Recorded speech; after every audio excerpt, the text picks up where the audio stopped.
ry'Imana Data na Mwana na Roho Mutagatifu. Amina. Yezu Kristo akuzwe, intore z'Imana namwe bakaraza ba Nyagasani. Dukomeje urugendo rwa rozari mu mibukiro y'ikuzo. Tugeze ku ibukiro rya kabiri rigira riti Yezu asubira mu ijuru. Dusaba inema yo kwifuza kuzajya mu ijuru. Bakristo bavandimwe, ni ukuri twese ijuru turarishaka kandi turaryifuza. Umubyeyi arakomeza kutwibutsa ko mu ijuru atari kwa nigireyo.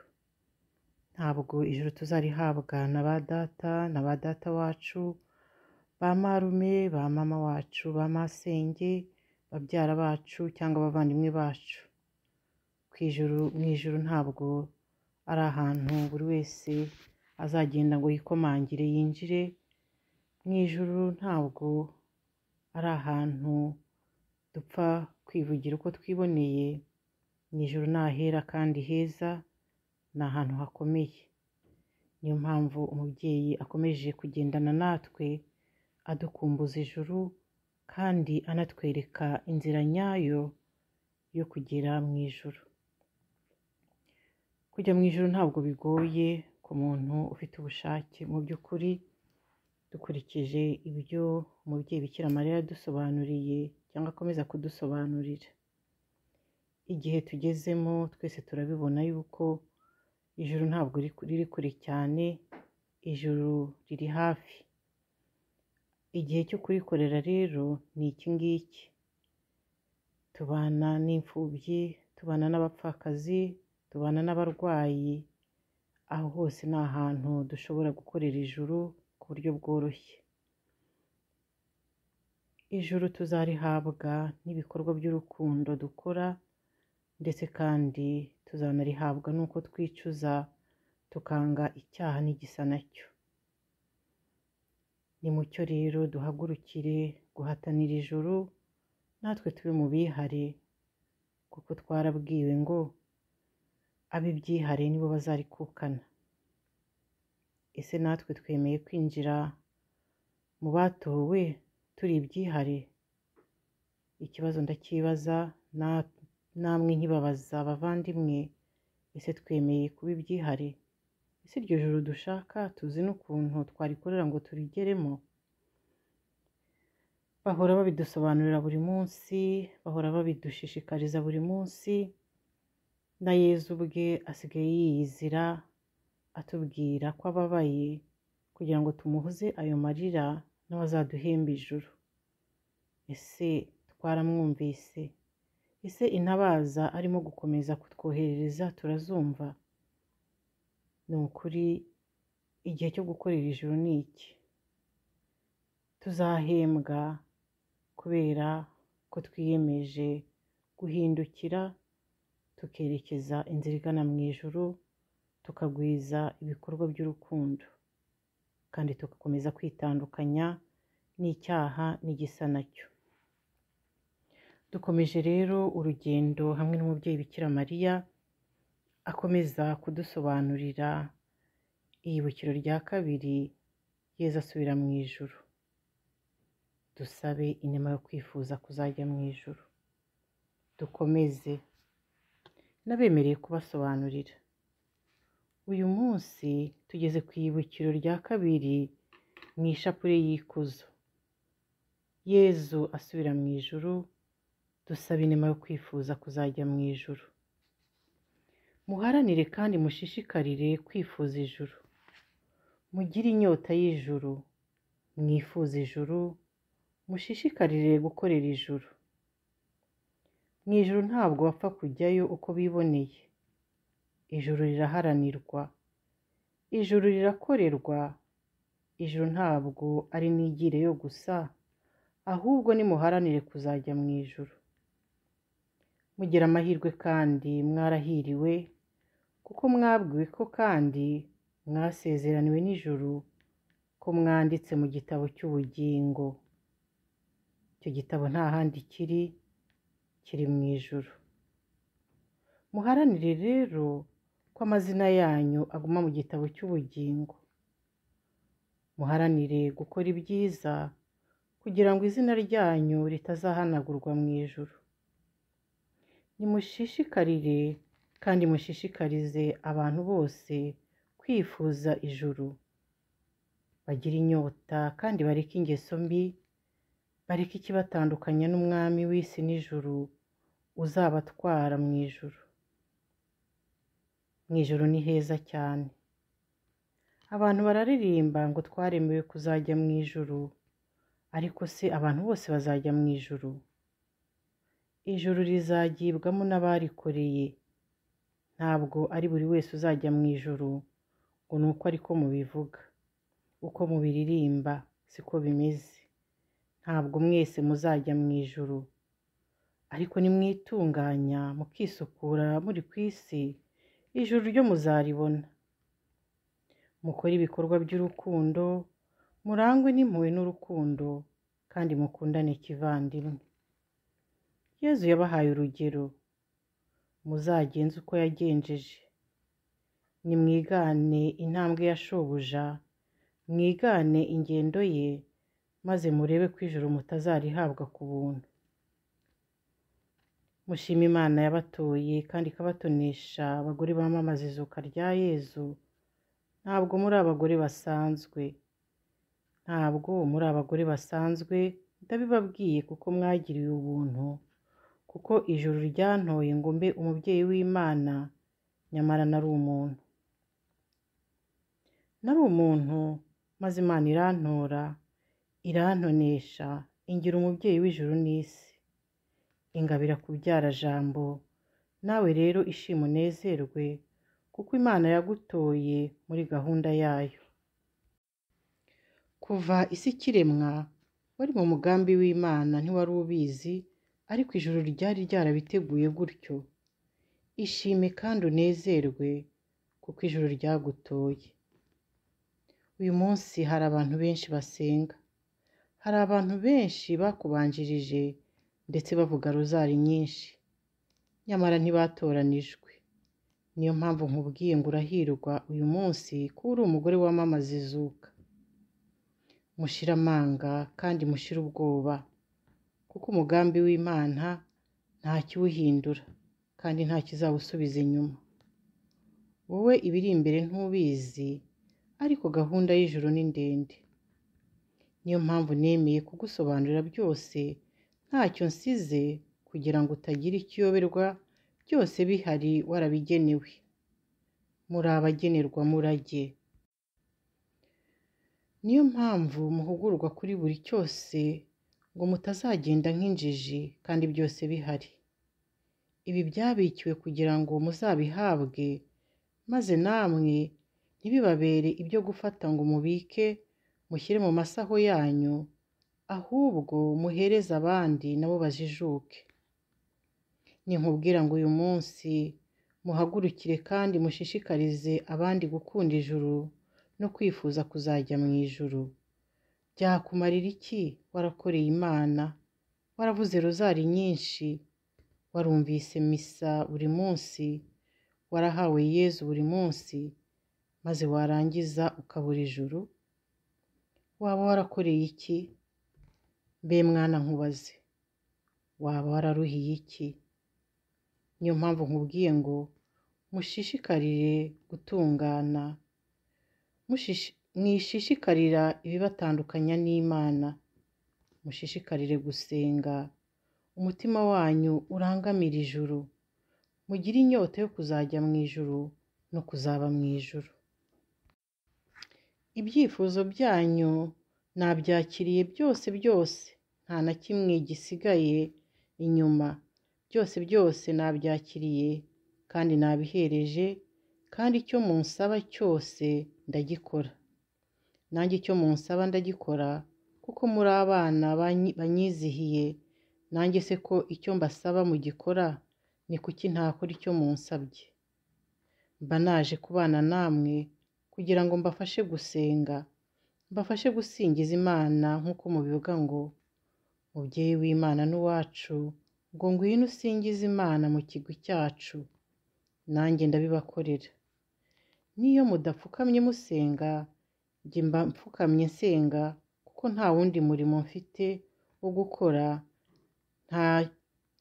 nta bikimboshye. Wowe uba uri mu mirimo myinshi, ureba abana, ureba iby'urugo, uhugiye mu by'isi. Ariko jye isi sinkiyiriho, natashye mu ijuru. Niyo mpamvu umwanya wakabaye usenga njye mba mfukamye nsenga, kandi n'abatabinsaba ndabasabira. Mwebwe mumbwira ngo mubyeyi w'Imana n'uwacu, ngwino usingize Imana mu kigwi cyacu.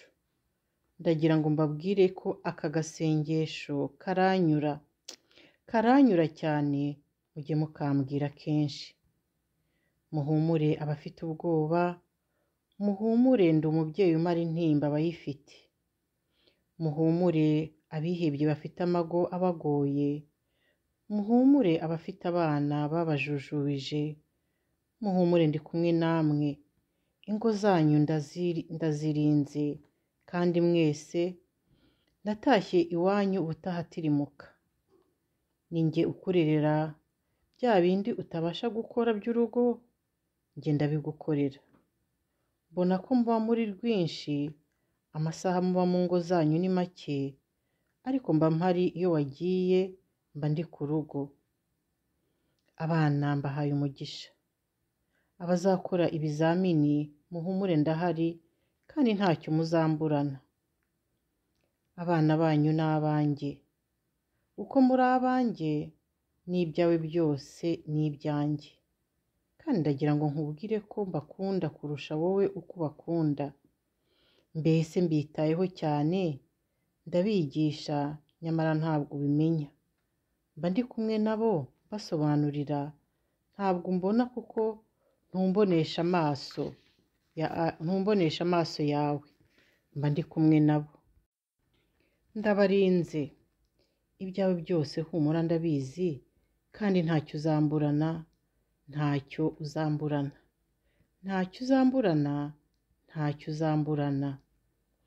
Abarwayi barembye musabira amasengesho, muzabikore kuri wa munsi w'abarwayi, mubegere maze mubahumurize. Mubegere kuko bakeneye abasenga koko by'ukuri. Bakeneye abababa hafi. Nawe iyo ubabaye, ukenera uguhumuriza. Ukenera ukuba hafi, ntabwo wifuza kwigunga no kuba uri wenyine. Nimuhaguruke rero tuzajyane. Ntabwo nzasigara, nzabana namwe, kandi nabo ndi kumwe nabo. Ariko nimuze mubasengere. Mugende amahoro. Mukomeze mwishime, kuko ubu iyi shapure mugezeho ari iyanyu. Ishapure muriho ubu ngubu ni iy'izuka. Ishapure muriho ubu ngubu ni iy'izuka. Ishapure muriho ubu ngubu ni iy'izuka. Niyo mpamvu babwira ngo muyibemo kandi mwishimye. Muyibemo kandi mwishimye. Muyivuge ibavuye ku mutima. Mureke kudondobekanya amagambo, ahubwo muyivuge muzirikana ku cyo muvuga. Mbahaye umugisha. Iryo ni ijambo ry'Imana. Dushimiye Imana. Barababaza bati, yemwe bagabo bo mu Galileya, yemwe bagabo bo mu Galileya, Yesu bavanywe akajyanwa mu ijuru, bazaza nk'uko mumubonye ajya mu ijuru. Yemwe bagabo bo mu Galileya, yemwe bagabo bo mu Galileya, Yesu bavanywe akajyanwa mu ijuru, azaza nk'uko mumubonye ajya mu ijuru.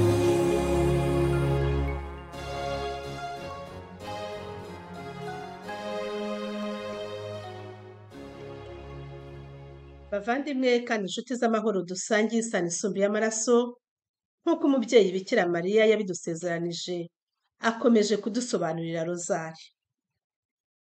Muri uru rugendo nk'uko mubizi rwo gusobanurirwa rozari, kera abavandimwe bacu, ababyeyi bacu, abakurambere bacu ndetse natwe ubwacu twagiye tuvuga rozari ariko tudasobanukiwe mu by'ukuri n'ibisobanuro byayo. Ari nayo mpamvu bamwe mu bacu, bamwe mu bakristo ndetse navuga benshi mu bayivugaga bagiye bava muri Kiliziya Gatolika, kuko bavugaga ko abakristo Gatolika dusenga Bikira Mariya aho gusenga Imana nyakuri kubera kutajijukirwa n'ibyanditswe bitagatifu. Dushimire rero umubyeyi Bikira Mariya wayidusobanuriye, ubu tukaba tuyumva ku buryo bwimbitse. Ndizera ko abo turi kumwe muri uru rugendo, mwebwe mwese mudukurikira kuri uyu muyoboro Roho Nyir'ukuri, ubu twasobanuriwe kandi ko dufite ibyishimo by'umutima, kubera ko noneho tutakiyivuga iyo rozari, tutakiyivuga tuyiririmba, ahubwo tuyikora tuyizirikana, tukazirikana ibyo tuvuga kandi ko yatangiye guhindura ubuzima bwacu. Uyu munsi rero muvandimwe, wowe wasobanuriwe rozari, wowe umaze gusobanukirwa n'ibisobanuro umubyeyi Bikira Mariya yaduhaye, ni ubuntu wagiriwe. Ubwo nawe uri umuhamya wabyo. Usabwe rero kubisobanurira abandi kugira ngo nabo basobanukirwe maze bave mu bujiji. Twasobanuriwe uhereye ku mibukiro yo kwishima kugeza ubu muri rozari ko havugwamo ubuzima bwa Nyagasani Yezu Kristu, ariko kandi birumvikana ko utavuga ubuzima bwa Nyagasani Yezu Kristu utavuze umubyeyi we Bikira Mariya. Muri iri yibukiro rya kabiri mu mibukiro y'ikuzo, umubyeyi Bikira Mariya aragira ati: nimuharanire kandi mushishikarire kuzajya mu ijuru, mugire inyota y'ijuru, mwifuze ijuru, mushishikarire kwifuza kuzajya mu ijuru. Mu ijuru ntabwo wapfa kujyayo uko biboneye, ijuru riraharanirwa. Ibyo kandi tubisanga mu ivanjiri ya Nyagasani Yezu Kristu yanditswe na Mutagatifu Matayo, umutwe wa 11 umurongo wa 12, aho Nyagasani Yezu Kristu agira ati: guhera igihe cya Yohani Batista kugeza ubu, ingoma y'ijuru iraharanirwa, abibyihare nibo bayikukana. Ayo ni amagambo y'ivanjiri ntagatifu, aragasingizwa Kristo. Bavandimwe, twaririmbye kenshi ngo twaremewe kuzajya mu ijuru, ngo niho twese tuzishima iteka.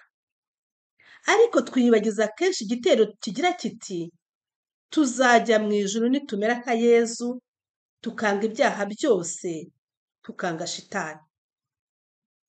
Wakwibaza utese kumera nka Yezu ni ukugira gute? Ese wabishobora ute ko Yezu we ari Imana? Kumera nka Yezu Bibiliya irabitubwira neza, ni ukugenda ugira neza aho unyuze hose, nk'uko Nyagasani Yezu Kristu yagendaga abigenza. Ibyo se nabyo bisaba iki? Ibyo bisaba kubihitamo. Bisaba guhitamo gufasha umukene, guhitamo kugaburira umushonji, guhitamo gucumbikira umugenzi, gusuhuza umuntu umufitiye urukundo, kutagira uburenganya, kudahohotera umuntu, gusura umurwayi haba mu bitaro cyangwa se mu rugo, kuganiriza umusaza, umukecuru uba wenyine, guhumuriza uwagize ibyago, gusura imfungwa n'ibindi n'ibindi. Ukirinda gushoza intambara. Ukirinda gushoza intambara iwawe, ukirinda gushoza intambara mu baturanyi ndetse no mu bihugu duturanye. Nguko kumera nka Yezu. Naho ku byerekeranye n'ikibazo cya kabiri, ngo ese twabishobora ko Nyagasani Yezu Kristu yabishoboraga koko ari Imana? Pawulo Mutagatifu mu ibaruwa yandikiye Abanyafilipi umutwe wa 4 umurongo wa 13 arabidusobanurira neza ko nawe ubwe atabishobora, ahubwo ko ari Kristu ubimushoboza, aho avuga ati: nshobozwa byose na Kristu untera imbaraga. Iryo ni ijambo ry'Imana, dushimiye Imana. naho mu ivanjiri ya Nyagasani Yezu Kristo yanditswe na Mutagatifu Yohani umutwe wa 15 umurongo wa 5 n'uwa 6, Nyagasani Yezu Kristo aragira ati: "Je ndi umuzabibu, mwe mukaba amashami. Uba rero muri jye nanjye nkamubamo, yera imbuto nyinshi, kuko tutari kumwe ntacyo mwashobora." Ayo ni amagambo y'ivanjiri ntagatifu aragasingizwa Kristo. Uwo Nyagasani Yezu Kristo rero atuyemo, uwo arimo, byanze bikunze uwo yera imbuto nziza, kuko izo mbuto ziba ari iza Kristo umutuyemo, kuko Kristo umutuyemo ari we umushoboza kugira neza. Gukora neza rero ni Kristo ubidushoboza no kugira neza aho tunyuze hose. Mbese ushaka kumenya niba wera imbuto nziza? Isuzume neza, urebe ibikorwa byawe bya buri munsi. Uramenya niba utuyemo na Kristo, Imana umushobora byose, cyangwa se niba waramusimbuje ibindi bigirwamana. Yezu Kristo asubira mu ijuru, dusaba inema yo kwifuza kuzajya mu ijuru. Yezu Kristo amaze kuzuka, yazamutse ajya mu ijuru, abigishwa be 11 ndetse n'abandi bantu bamureba, maze bakomeza guhanga amaso ijuru batangaye. Abamarayika barababonekera, barababaza bati: "Bagabo bo mu Galileya, mutangajwe n'iki mureba mu ijuru? Uko mumubonye azamuka ajya mu ijuru none, niko azagaruka."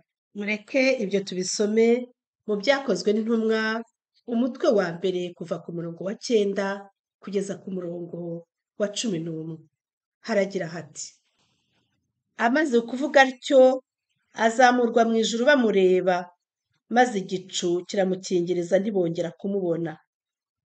Uko bagahanze amaso ejuru, Yezu amaze kugenda, babona abantu babiri bambaye imyambaro yererana bahagaze iruhande rwabo. Barababaza bati: 'Yemwe bagabo b'i Galileya, ni iki kibahagaritse aho mureba mu ijuru? Yezu uwo bavanywemo akajyanwa mu ijuru, azaza nk'uko mumubonye ajya mu ijuru.'" Iryo ni ijambo ry'Imana, dushimiye Imana. Uko mumubonye agenda niko azagaruka. Azagaruka kugira ate se? Dukunda kuririmba ngo: "Kandi azagaruka gucira imanza abakiriho n'abazaba barapfuye. Ingoma ye izahoraho iteka." Twibuke kandi ko mu butumwa Segatashya yatangiye i Kibeho ku itariki ya 27 z'ukwezi kwa mbere, mu mwaka w'1985. Ubwo butumwa ndetse yagombaga no kujyana i Burundi no muri Zaire. Segatashya anavuga ko ubwo butumwa bugenewe isi yose, ko ariko Nyagasani Yezu Kristo yamubwiye. Segatashya ubwe aragira ati: "Yezu ambonekera bwa mbere, yampaye ubutumwa ngomba kugeza ku bantu, ambwira ati: abantu nibicuze bahinduke, kuko igihe gisigaye ari gitoya. Naho abazaba baranze kwicuza, bakazaba batakibishoboye. Kandi abazi ko nageze kuri iyo si n'ibirenge byanjye, bamenye ko ndi mu nzira zishaka kuyigarukaho, kuza kujyana mu ijuru abankoreye neza icyo nshaka." Iryo ni ijambo ry'Imana, dushimiye Imana. Mu mpera z'umwaka ushize, mu kwezi kwa 12 mu mwaka w'2024, mu batowe Nyagasani Yezu Kristo yaduhaye ubundi butumwa, abunyuza ku mubonekerwa aramubwira ati: "Uyu mwaka urimo ubutabera bw'Imana. Urimo ubutabera bw'Imana buzakurikirana abagomeramana, ba bandi banangiye umutima. Ba bandi banangiye umutima burundu, bakanga kwakira impuhwe z'Imana. uwo mubonekerwa yadusobanuriye ko Nyagasani Yezu Kristu yamubwiye ko turi ku wa gatanu mutagatifu. Nuko hashize nk'imyaka 15 amubwira noneho ko turi ku wa gatandatu mutagatifu. None ejo bundi mu kwezi kwa mbere muri uyu mwaka w'ibihumbi 2025 yamubwiye ko turi mu rukerera rwa Pasika.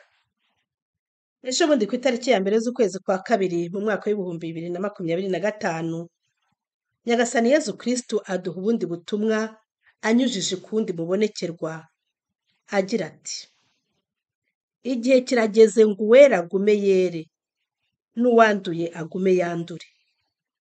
Nimucyitegure mwiyeze, muhore mwiyejeje, kuko ibihe biriho biratungura benshi.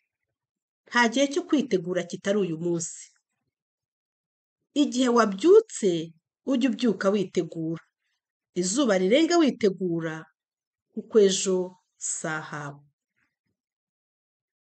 Twibuke kandi ko umubyeyi Bikira Mariya mu ijambo ry'iyiburiro ry'ibisobanuro bya rozari agira ati: nahisemo gufata umwanya wo kukwigisha rozari kugira ngo nkwereke ko ntari umubyeyi gito, ahubwo ko ndi umubyeyi mwiza. Nguhaye umugisha kugira ngo ibyo nzakwigisha muri rozari uzabyumve kandi uzabashe kuronka inema zose zikubiyemo.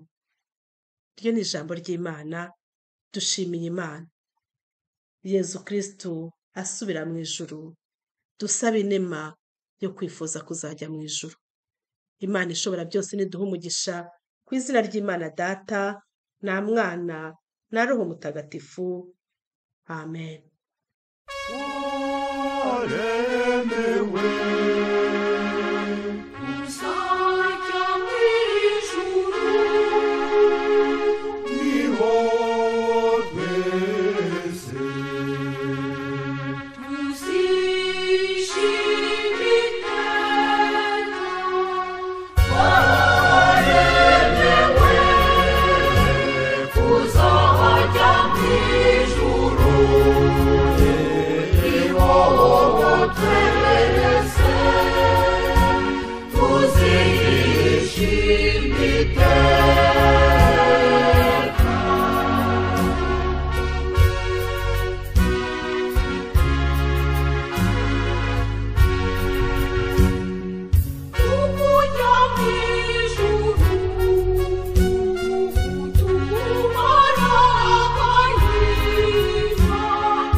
Shitani